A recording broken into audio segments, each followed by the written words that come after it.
The Galactic Defense Academy's xenobiology classroom hummed with tension as Professor Zexthai clicked his four mandibles together, a sign of excitement among the Catherian species. Around the curved amphitheater, cadets from dozens of worlds shifted in their specially designed seats, their various appendages, tentacles, and breathing apparatus creating a symphony of alien sounds. Today's practical examination, the professor announced, his translator device rendering his chittering speech into standard galactic, will test your understanding of interspecies toxicology and threat assessment. Jackson Matthews sat in the human section, his brown hair slightly disheveled from the morning's combat training.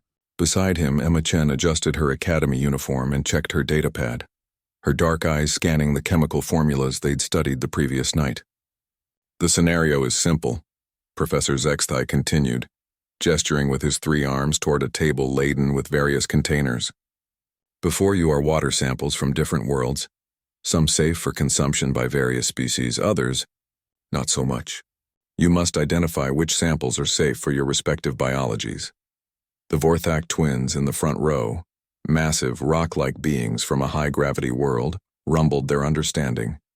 Behind them, the gossamer winged ethereals from the gas giant Nimbus 7 tinkled like wind chimes.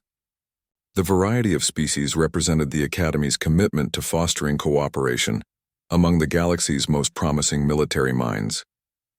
However, the professor added, his compound eyes gleaming, there is a twist. Hidden among the samples are 3 containers that have been deliberately contaminated with substances lethal to specific species. Your task is not only to identify safe samples, but to deduce which ones contain the targeted toxins. Emma leaned toward Jackson. Remember the Altarian nerve toxin we studied? Colorless, odorless, breaks down cellular walls in oxygen-breathing species. Jackson nodded, though his attention was drawn to a group of Zephyrian cadets whispering among themselves. The reptilian humanoids were known for their cunning intelligence and fierce competitive streak. Their scaled faces were difficult to read, but something in their posture suggested they were planning more than just academic participation. The examination began with each species approaching the table in turns. The crystalline entities from Sigma Draconis hummed as they analyzed molecular structures through electromagnetic resonance. The liquid form Aquarians simply absorbed minute samples and filtered them through specialized organs. When the human contingent's turn arrived, Jackson and Emma approached the table with their fellow human cadets.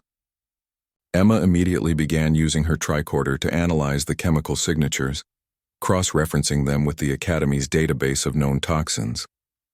This one's definitely spiked with chromium-based compounds, she murmured, indicating a blue-tinted container.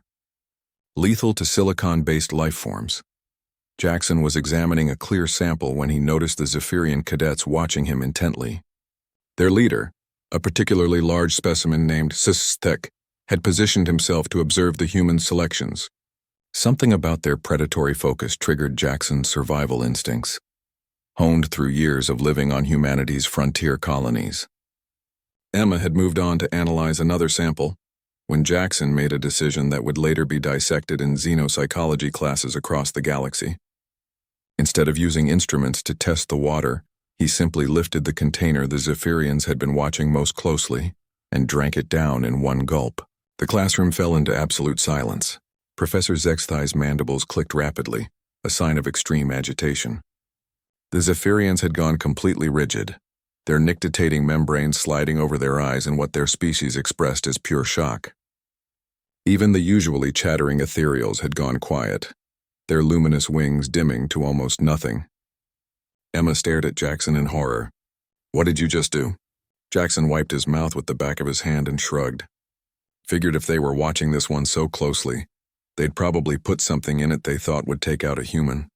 Thought I'd test their hypothesis. But Jackson, Emma whispered, her voice tight with fear. What if you're wrong? What if it really is poisoned? Zexthai finally found his voice. Human, he hissed, his forked tongue darting out nervously. That sample contained concentrated dioxin compound 247B. It is lethal to carbon-based life forms in quantities as small as 0.3 milliliters. You consume nearly 200 milliliters. The classroom erupted in chaos. Several species began activating emergency medical protocols. A healer-class android rolled forward, its medical scanners already probing Jackson's vital signs. Jackson, however, remained standing. In fact, he looked perfectly fine. Interesting, Professor Zexthai said, his academic curiosity overriding his concern. Medical scanners show no signs of toxicity. Human Matthews, would you care to explain? Jackson grinned, the expression apparently as unsettling to the aliens as their various faces were to him. Well, Professor, I grew up on Kepler 442b. The mining colonies there had a slight problem with groundwater contamination.